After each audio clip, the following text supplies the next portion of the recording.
Jésus répondit, il est écrit, l'homme ne vit pas seulement de pain, mais de toute parole qui sort de la bouche de Dieu. Matthieu 4, 4. Le jeûne vécu comme expérience du manque. L'absence de nourriture conduit ceux et celles qui le vivent dans la simplicité du cœur à redécouvrir le don de Dieu et ainsi à comprendre notre réalité de créature à son image et ressemblance, qui trouvent en lui leur accomplissement. En faisant l'expérience d'une pauvreté consentie, ceux qui s'abstiennent de nourriture deviennent pauvres avec les pauvres, et ils amassent la richesse de l'amour reçu et partagé.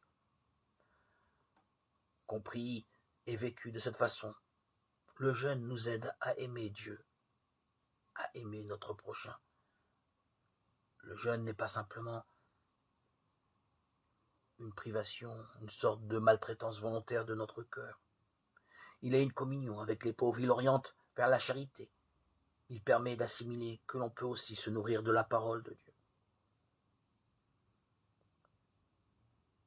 Prions pour tous ceux qui ne mangent pas à leur faim.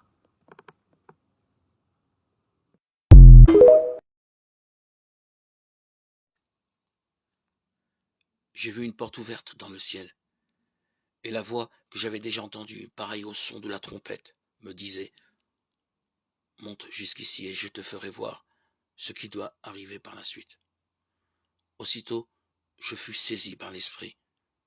Un trône était dressé dans le ciel et sur le trône siégeait quelqu'un.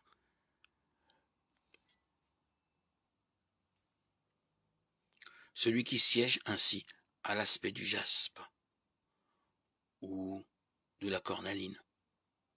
Et tout autour du trône, il y a un halo de lumière avec des reflets d'émeraude. Tout autour de ce trône, 24 trônes où siègent 24 anciens portant des vêtements blancs et des couronnes d'or. Et du trône sortent des éclairs, des clameurs, des coups de tonnerre, et 7 torches enflammées brûlent devant le trône. Ce sont les 7 esprits de Dieu.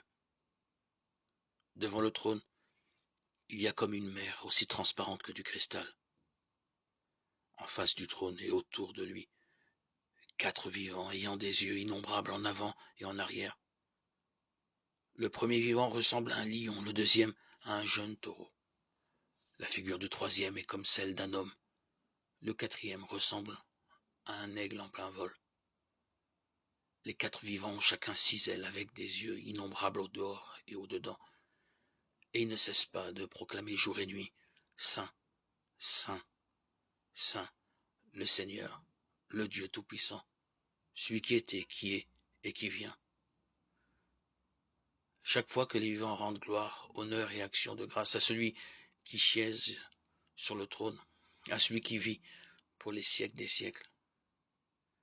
Les 24 anciens tombent à genoux devant celui qui siège sur le trône, et ils adorent celui qui vit pour les siècles des siècles. Ils jettent leur couronne devant le trône en disant « Notre Seigneur et notre Dieu, tu es digne de recevoir gloire, honneur et puissance, puisque c'est toi qui as créé toutes choses. Par ta volonté, elles existent. Elles ont été créées. » Apocalypse 4, 1, 11.